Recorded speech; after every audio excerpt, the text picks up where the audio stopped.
जिस इलाका माँ गुजर का बकरी लंग गई वहाँ जगह उसकी बकरी कोई रामचंद्र जी का घोड़ा नहीं है कि जहाँ से चलता जाएगा और वो इलाका वहाँ का होता जाएगा। वो सतयुग की बातें आज कलयुग में कहाँ। ने कहा कि हमारी बकरी चलती चलती बीजेपी दफ्तर में चले जाएगी तो इसका मतलब बीजेपी का दफ्तर मारा। ये बातें देखे सोच समझ के करनी चाहिए। ऐसे ऐसे ओछापन लगता है कि भाई आप क्या कर रहे हो वोटों के लिए। गरीब के घर बनाने की बात करी थी इन्होंने, तो कहाँ उनका घर छोड़ के तो अपने 5 स्टार दफ्तर बना लिए। कहाँ लोगों को बोला था कि अच्छे दिन आएंगे, आज कल 50 रुपए सिलेंडर बढ़ाया है। ये अच्छे दिन मोदी जी, ये अच्छे दिन नहीं है। इसके लिए नहीं आपको चुना। वो भी कहूंगा ये जम्मू बचाओ पहले, जम्मू कश्मीर बचाओ पहले। ये इतनी नामुराद बीमारी है वो कांग्रेस घास की तरह, बीजेपी और कांग्रेस, इन्होंने देश को लूटा है। पहले 70 साल वो लगे रहे, अब ये आए हैं। इन्होंने तो 7 सालों में ही 70 सालों में इतनी लूट मचा दी। बेचने लगे हुए हैं जनाब। 4 ठेकेदार पैदा कर दिए हिंदुस्तान में, अंबानी, अडानी, लाला रामदेव और 2-4, सब बेच दिया उनके हाथों में जनाब। जब छोटे इदारे बंद हो जाते हैं, छोटे कारखाने बंद हो जाते हैं, तो जो है ये सतह नीचे गिरती है जीडीपी। बीजेपी ने कैसे लाया मिलिटेंट? बीजेपी के साथ कौन सी रोटियां पक रही थी? हो सकता है बीजेपी मिलके मिलिटेंट के साथ तो अपोजिशन के लीडरों को मरवाने की साजिश रच रही होती। क्या ये नहीं हो सकता? नहीं जी, हमारी रैकी हो रही थी तो 2 साल तो रैकी करने का थी। क्या बात करते हो आप? वो 2019 से आपके ट्विटर हैंडल पे लगा हुआ है। अभी आप 2022 में खड़े हो, तो मतलब 2019 से लेके अभी तक उसने तुम्हारी रैकी नहीं करी। ऐसी सुरक्षा बढ़ा दो प्रधान की। क्या सोचा है इनका, क्या ड्रामेबाजी है भाई। जम्मू कश्मीर केंद्र शासित प्रदेश की भारतीय जनता पार्टी इस वक्त सुर्खियों में है। एक तरफ भारतीय जनता पार्टी के नेता, खासकर अध्यक्ष कह रहे हैं कि गुज्जर की बकरी जहां जाएगी वो जगह गुज्जर की होगी, और दूसरी तरफ जो है तालिब हुसैन शाह जो एक आतंकी है, और उस आतंकी के साथ जो है भारतीय जनता पार्टी के तमाम बड़े नेताओं के साथ तस्वीरें निकली, और वो भारतीय जनता पार्टी का आईटी और मीडिया सेल का इंचार्ज भी था। और इस पर जो है कहीं ना कहीं जो ऑपोजिशन है वो जमकर इनका विरोध कर रही है। इस पर चर्चा करने के लिए हमारे साथ टोनी साहब हैं। टोनी जी, जो जम्मू कश्मीर की जो इस वक्त सियासत चल रही है, क्या लग रहा है कि एक तरफ अलग बयानबाजी आ रही है, दूसरी तरफ आतंकवादियों के साथ तस्वीरें जो हैं, अध्यक्ष साहब ने कहा कि जो वो भारतीय जनता पार्टी में नहीं था, क्या लगता है? देखें, बीजेपी की कथनी और करनी में ज़मीन और आसमान का फ़र्क है। 2019 से उसके ट्विटर हैंडल पे जो वो उनका परना पहनते हुए, इनके साथ बैठते हुए, जुगल जी के साथ, रविंदर रैना के साथ, तमाम बड़े नेताओं के साथ, इनके साथ उसकी तस्वीरें हैं और वो चला रहा है। और वो आईटी सेल का हेड था इनका, ठीक है। देखें, अब ये एकदम अपना पल्ला नहीं झाड़ सकते। अब मतलब आपकी बातें बातें, हमारी बात कहानी, आपके आंसू आंसू, हमारे आंसू पानी। अपोजिशन जो कुछ कहे उसकी नहीं। अगर किसी और पार्टी में ये कुछ हो गया होता जनाब, तिनका भर भी, तो ये बवाल खड़ा कर देते पूरे देश में। अभी तक तो सीबीआई एंटर कर गई होती किसी पार्टी के अध्यक्ष के घर में, लेकिन वो अब बीजेपी का रविंदर रैना जी है और बाकी है, तो इसलिए उनके घर में सीबीआई थोड़ी जा सकती है, या बाकी पूछताछ थोड़ी हो सकती है, कटघरे में थोड़ी हो सकती है। ये तो सिर्फ प्रेस कॉन्फ्रेंस करके ही पल्ला झाड़ रहे हैं, मतलब पब्लिकली एक खुद ही अपनी इंक्वायरी का जवाब देते जा रहे हैं। तो इंक्वायरी की ज़रूरत ही नहीं है मतलब इसमें, जबकि बहुत बड़ी एक सीबीआई की इंक्वायरी बनती है। बोल ही नहीं रहा इसके ऊपर। और दूसरी सबसे बड़ी बात देखें, आपके इनके दोगला मापदंड है। हिंदुओं में आएंगे तो गाय गाय, गुजरों में जाएंगे तो बकरी बकरी। अब ये मुझे समझ नहीं आ रही, क्या बातें कर रहे हो आप भाई? किसको खुश कर रहे हो आप? मतलब वोट की राजनीति में आप इतना नीचे गिर जाओगे। गुजरों की बकरी कोई रामचंद्र जी का घोड़ा नहीं है कि जहाँ से चलता जाएगा और वो इलाका वहाँ का होता जाएगा। वो सतयुग की बातें आज कलयुग में कहाँ? और क्यों आप किसी को खुश करने के लिए कह रहे हो? अभी किसी गुजर ने कहा कि हमारी बकरी चलती चलती बीजेपी दफ्तर में चले जाएगी तो इसका मतलब बीजेपी का दफ्तर मारा। ये बातें देखे सोच समझ के करनी चाहिए। ऐसे ऐसे ओछापन लगता है कि भाई आप क्या कर रहे हो वोटों के लिए? आप काम करो ना जम्मू में जनाब। मैं अभी देख के आया हूँ, ये पहले इलाका जो जम्मू साउथ है, ये पूरा जो अभी थोड़ा सा अलग हुआ है चट्ठा में जनाब, ये रिप्रेजेंटेड था डिप्टी चीफ मिनिस्टर द्वारा। आप चल के हालात देखें, 33 kVA जो है, एक लंडोई नाला है आज़ाद नगर में गाड़ीगढ़ के नीचे जनाब, उखाड़ दिया उसने फ्लड ने। और उसका जी अभी प्रपोजल बना हुआ है, अभी उसमें सैंक्शन कुछ नहीं हुआ। अभी वो AEE और JEE वगैरह गए थे तो उन्होंने बोला कि अभी इसको क्रिएटिंग करके बचाते हैं, लेकिन फंड अभी तक आए नहीं है, तो हम क्या करें? मुझे बताएं, वो एक्शन SC सभी को बोला तो वो जागे। तो ये कहाँ सोए थे? यहाँ डेवलपमेंट के नाम पे बड़ा जीरो, हेकड़ी झाड़ने में ये नंबर 1 है।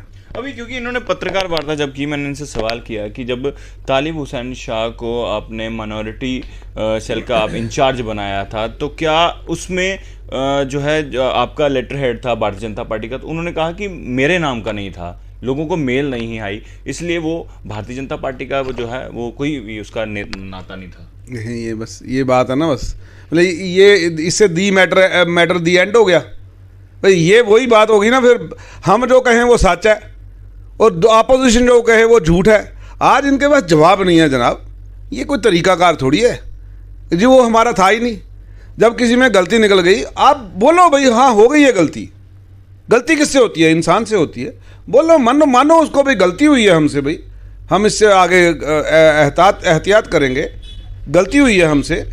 अभी भी इनकी तस्वीरें जो तालिब हुसैन शाह आतंकी था, उसकी तस्वीरें हर एक भाजपा नेता से, अभी सांसद जुगल किशोर के साथ तस्वीरें वायरल हो रही हैं, अध्यक्ष साहब खुद तस्वीरें खिंचाई। अभी क्या लग रहा है, अध्यक्ष साहब ने खुद कहा कि NIA इन्वेस्टिगेशन करेगी, क्या लग रहा है कि ऐसा कुछ हो पाएगा? मुझे तो लगता नहीं, बस बात टालने की बात है इनको।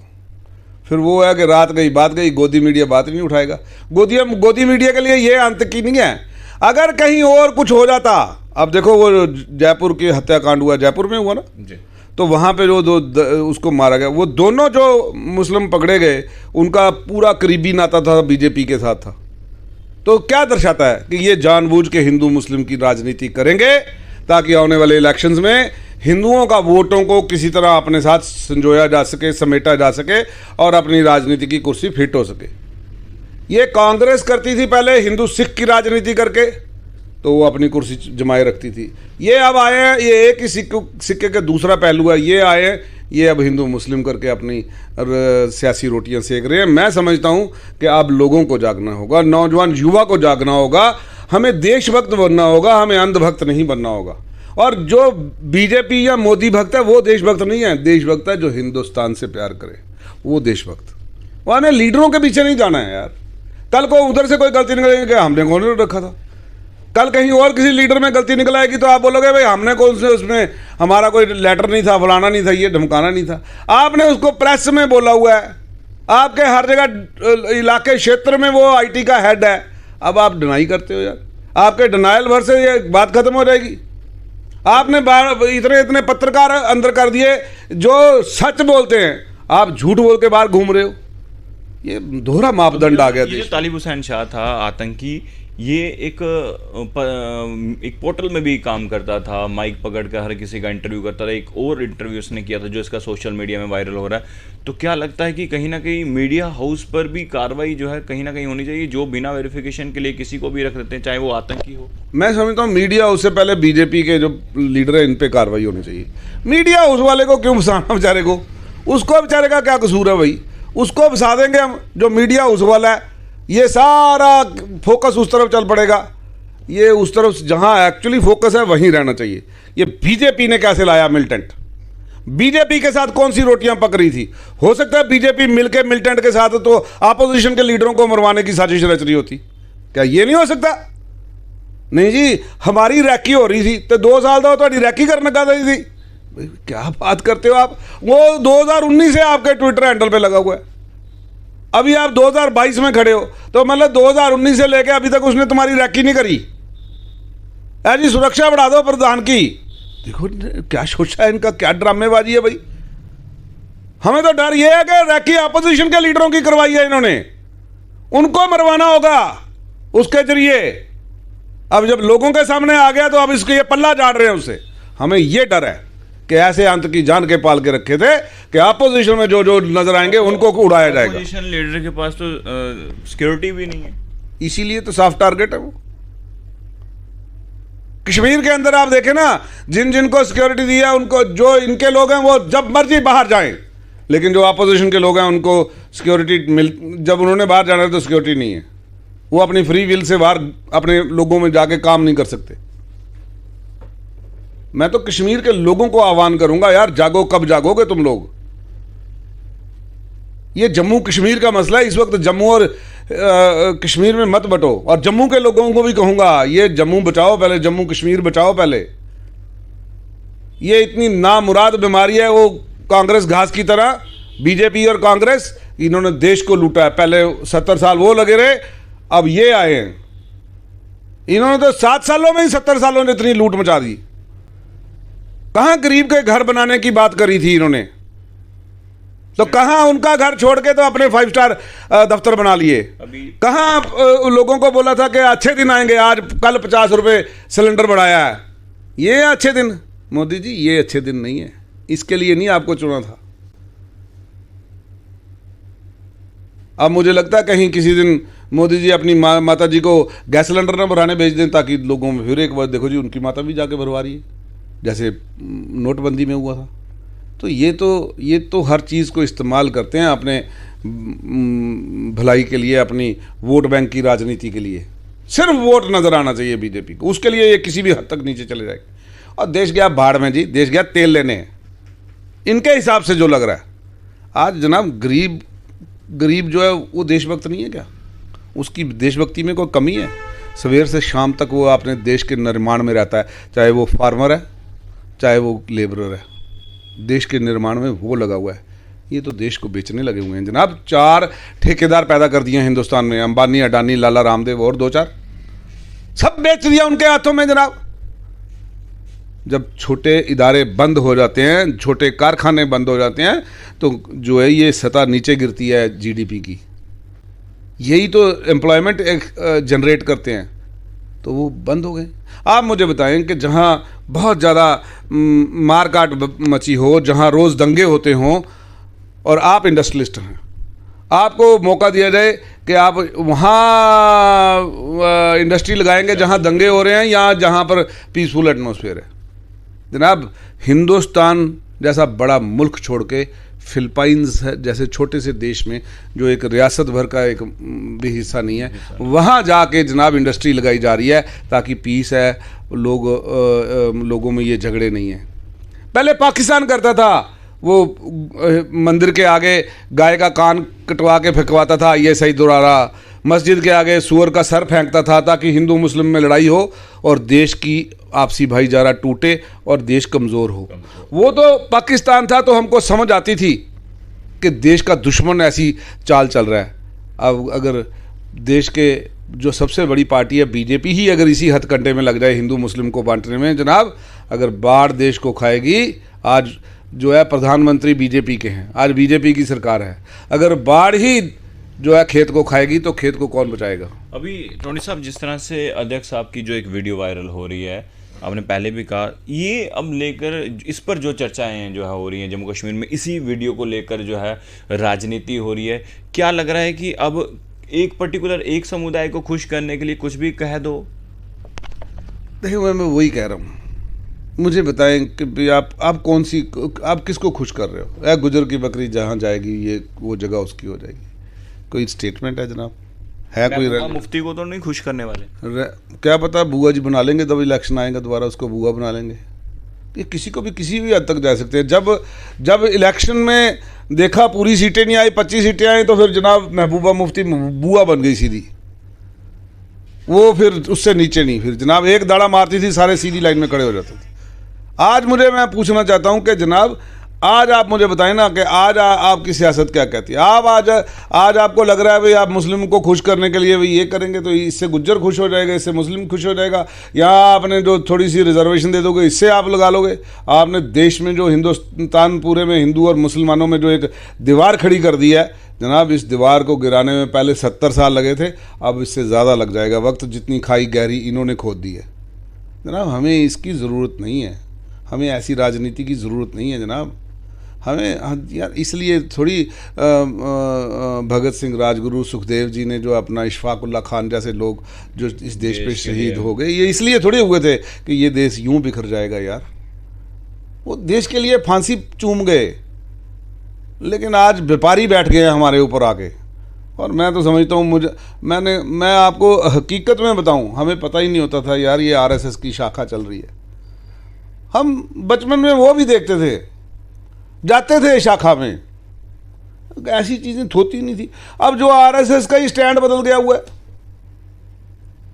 अब मुझे समझ ही नहीं आ रहा कहाँ वो कहते थे, मुझे मालूम है यहाँ चमन लाल गुप्ता जी ये पहले एमएलए बने यहाँ पर बीजेपी के, जब हमारी होश में। तो जब वो बने तो जनाब आरएसएस वालों ने कहा ना, इंद्रेश जी हुआ करते थे, तो मैंने कानों से सुना, उन्होंने कहा जहां गलत करेंगे बोलेंगे इनके खिलाफ। आज बीजेपी गलत कर रही है, आरएसएस बोलती नहीं है। आरएसएस को भी क्या हो गया? आज तो वो जनाब वो डरे बैठे हैं कि हम ना कहीं मरवा दिए जाए। मुझे तो ऐसा लगता है, क्योंकि कोई बोल ही नहीं रहा है। हिंदुस्तान में गलत हो रहा है जनाब। अपोजिशन भी खामोश है कहीं ना, क्योंकि जिस तो तरह से आप कहाँ खामोश है जनाब, कहाँ खामोश है? जहां तक मैं देख रहा हूँ, क्योंकि 50 रुपए बढ़े हैं सिर्फ जो अरे जनाब हर मुद्दे पे बोल रही है अपोजिशन, लेकिन ये सुन ही नहीं रहे। इनके हाथ में आ गई है ईवीएम, वोटिंग मशीन आ गई हुई है। ये समझते हैं उसी में गड़बड़ी करके जीतेंगे बस, और ये करते उसी में है। और इसीलिए तो सुप्रीम कोर्ट भी जो है वो उसके ऊपर सुनवाई नहीं कर रहा है, जो रिफॉर्म्स ऑफ के ऊपर बात करनी है, इलेक्शन कमीशन के रिफॉर्म्स के ऊपर, इसीलिए वहाँ भी बात नहीं हो रही है। वहाँ पे भी उसकी डेट नहीं चल रही, क्योंकि वो भी सरेंडर करे बैठे लगते हैं। महंगाई बढ़ती जा रही है, जिस तरह से बीते कल सिलेंडर्स के रेट बढ़े। अगर ये सब 2014 से पहले होता, जब यहाँ पर भाजपा सरकार नहीं थी, तो कहीं ना कहीं भाजपा, आपको याद ही होगा कि जिस तरह से जम्मू का माहौल होता था, एकदम से जम्मू बंद हो जाता था। क्या इस तरह की ऑपोजिशन हो सकती है? नहीं होती है, बंद भी होता है, सब कुछ होता है, लेकिन नजरअंदाज किया जा रहा है, क्योंकि नेशनल मीडिया जो है उसको नजरअंदाज कर देता है, बिल्कुल क्लीन चिट दे देता है, वॉश आउट कर देता है। वो रात को किसी और ही नए मुद्दे पे लगा देते हैं। आप देखो ना जनाब, किस सुशांत का मुद्दा कहाँ है आज? सुशांत मर्डर केस आपको याद है? बिहार में इलेक्शन था तो सुशांत मर्डर केस को उसको खुश करना था उस एक जनता को, तो वहाँ पे पूरा वो चला दिया। लेकिन उसके बाद कहाँ गया सुशांत मर्डर केस? क्या हुआ उसका? कहाँ से कैसे मौत हुई? कौन कौन लोग? खत्म। बस यूज एंड थ्रो वाली पॉलिसी है इनमें। और वो अंग्रेजों जो दे गए थे सबसे ज़्यादा पाठ, यही लोग थे अंग्रेजों के मुखबिर। यही लोगों ने ज़्यादा सीखा है कि भाई फूट डालो और राज करो। यही कांग्रेस ने सीख लिया और यही बीजेपी ने सीख लिया। उन्होंने भी हिंदू सिख की फूट डाल के राजनीति की, इन्होंने हिंदू मुस्लिम की फूट डाल के राजनीति की। मैं कहता हूं कोई तो एक ही पूरे हिंदुस्तान के कैनवस के ऊपर एक मसीहा दिखता है जो सबको जोड़ के और तरक्की की बात करता है, वो सिर्फ केजरीवाल है। और उसके अलावा मुझे बताओ, आप उसकी गवर्नेंस का मॉडल के ऊपर बात करें, in spite of the fact कि दिल्ली में अभी उसकी यूनियन टेरिटरी है, पूरी पावर नहीं दी जा रही। और बीजेपी सरकार का पूरा जोर जो लगा हुआ है पंजाब में और इनको फेल करने में लगा हुआ है, रादर देन के बाकी जगह जहां ये इनका शासन है उसको इंप्रूव करें, ये किसी दूसरे को फेल करने में लगे हैं। सरकारें तोड़ने में ज़्यादा इंटरेस्ट है। महाराष्ट्र में अब सरकार नहीं थी, इनको उसको तोड़ने में जोर लगा था सारा। देश कहाँ जा रहा है उसकी तरफ कोई परवाह नहीं है। मैंने पहले कहा, देश तो जो है ना बर्बादी की तरफ ले गए हैं जनाब। ये हालत होनी थी हमारी। आखिरी सवाल, काफ़ी लंबा समय हो जाएगा, टोनी साहब क्या कहना चाहेंगे, क्योंकि लोग भी आपको देख रहे हैं, और जो बयान भारतीय जनता पार्टी के अध्यक्ष रविंद्र रैना का है उसको लेकर आप अध्यक्ष साहब से क्या अपील करना चाहते हैं? मैं कहूँगा आप ऐसी बातें मत करें, ये शोभा नहीं देती जनाब। आपको वोट बैंक की राज, आप लोगों के काम करें ना। काम आपने एक नहीं किया। जम्मू को आपने माइनिंग माफिया का ठेका बना दिया पूरा। गरीब का ट्रैक्टर ट्राली अंदर हो जाए वो 50,000, 70,000, 8,000, 90,000 वो जुर्माना भरना पड़ता है। और मैं कहता हूँ सुप्रीम कोर्ट को, हाई कोर्ट को भी इतनी बार बोला है कि सो मोटो संज्ञान लें वो उसका, वो भी नहीं देख रहे हैं। आप मुझे बताएं, लिकर शॉप का आपने, लिकर माफिया जो है वो उसने पूरे मंदिरों को, शहर को, शराब को ठेकों का शहर बना दिया। वहाँ बीजेपी के रविंद्र रैना जी कुछ नहीं बोले, माइनिंग माफिया के ऊपर कुछ नहीं बोले। वहां पे वो इतनी बैटरी रखी है सरकारी वकीलों की, वहां पे जाके उसको स्टे विकेट नहीं करा रहे, क्योंकि जानबूझ के इन्हीं के लोगों ने, इन्हीं के वकीलों ने साथ में होके स्टे ले रखा है, ताकि माइनिंग माफिया का डंपर जो है वो 500 रुपए की पर्ची भर के वो सामान उठा ले। और ट्रैक्टर ट्राली जिसने अपने गरीब का घर बनाना है तो उसको आप 70,000 रुपए की ट्राली नहीं भरने दी जा रही। ये सारे ठेकेदारों का माफिया बाहर से लाया है। जो छोटे छोटे ठेके थे उनको इकट्ठा करके 1000 करोड़ का ठेकेदार बनाया, फिर उसमें ऐसी वो कंडीशंस डाल दी ताकि लोकल ठेकेदार क्वालिफाई ना कर सके। ए क्लास ठेकेदार जो है आज भूखमरी की कगार पे आ गया जम्मू में। आप पूछते हैं कौन से काम आपने धेले का नहीं किया। आपने जम्मू में बोला था कि ये लेख बना देंगे हमने, 7 सालों में जनाब 25 MLA थे आप। मैं समझता कि अगर आप दिल्ली में जाके बैठे होते कि हाँ जी हमारी लेख बनाओ, तो मैं नहीं समझता इससे ज़्यादा मजबूत सरकार कभी भारतीय जनता पार्टी की दोबारा कभी हिस्ट्री में आएगी। तो आप वो काम ना करते, ये गए ही नहीं। इनको यही था, कोई कहीं जाके ज़मीन पे मकान बना रहा था इलीगल के, वो कंस्ट्रक्शन कर रहा था, कोई कहीं जाके ज़मीन कब्जा कर रहा था, कोई कहीं जाके कब्जा कर रहा था। सभी का चेक कराओ जरा, 25 के 25 कहीं ना कहीं कटघरे में खड़े नजर आते हैं। तो ये आज लोगों को देखना होगा यार। वो ये साबरमती वो स्वेज कनाल की फोटो डाल दी कि ऐसी बना देंगे, तभी लोग भी सोचने लगे। जनाब 1000 दुकान बनती है अगर आप तवी वाला जो हमारा आगे पुल है वेयर हाउस के पास, वो वाले पुल से लेके नगरोटा तक तो उसके घूम के दोनों उसके 1000 दुकान बनती है। अगर ये 7 सालों में जनाब ये बनाया होता, बीच में जनाब उसके ऊपर गोल्फ कार्ट जो होती है वो कार्ट जो ई रिक्शा आ रखा है वही चलाते। जनाब मुझे बताओ आप कितने लोग एंगेज, एक दुकान पे मिनिमम 3 आदमियों की रखते हैं, तो 1 लाख दुकान के ऊपर जनाब आप मुझे बताओ कम से कम कितना रोजगार जनरेट हो जाता, कितने लोग वहाँ पे चल पड़ते। आपने बोला यहाँ पे शिकारे लगेंगे, यहाँ पे ये होगा, यहाँ पे वाटर स्पोर्ट्स होगी, क्या क्या सपने दिखाए जम्मू वालों को, किया पूरा। वो जू वहाँ की वहाँ खड़ी है जहाँ लाल सिंह इस्तीफा दे के गया था, उसके बाद इनके माई के लालों ने भी एक ईंट भी और ऊपर नहीं लगाई। मैं आपको बता रहा हूँ ना, कोई काम किया होता तो फिर बकरी वाली बात नहीं ना आती। काम किया नहीं, अब ये थूक तभी बकरी का तभी अब ये थूक से बड़े पका रहे हैं। कहीं तेल डाल के भी काम किया होता। प्रधानमंत्री ने आपको बताया था रोजगार पकोड़ा रोजगार, ये पकोड़े में भी तेल की जगह थूक से काम चला रहे हैं, तो वो पकोड़ा तो नहीं बनेगा फिर। अब ये इसलिए इनको समझना पड़ेगा ज़मीनी हकीकत में आप जिस विकास की बात करते थे प्रधानमंत्री जी, वो विकास ना हिंदुस्तान ने देखा सॉरी, वो विकास सिर्फ बीजेपी के दफ्तरों ने देखा, बीजेपी के मंत्रियों का विकास हुआ, लेकिन जनता का विकास की जगह सत्यानाश हुआ। चलिए शुक्रिया। तो गुज्जर की बकरी पर चर्चा जो है, बता दें आपको कि टीएस टोनी का ये कहना है कि अगर इन्होंने विकास किया होता तो ये बकरी की सियासत जो है वो नहीं करते। आपको क्या लगता है खबर देकर? आप अपनी राय जरूर कमेंट बॉक्स में रखिएगा। देखते रहिए भारत मॉनिटर। कैमरामैन शैलेत्री के साथ जय हिंद।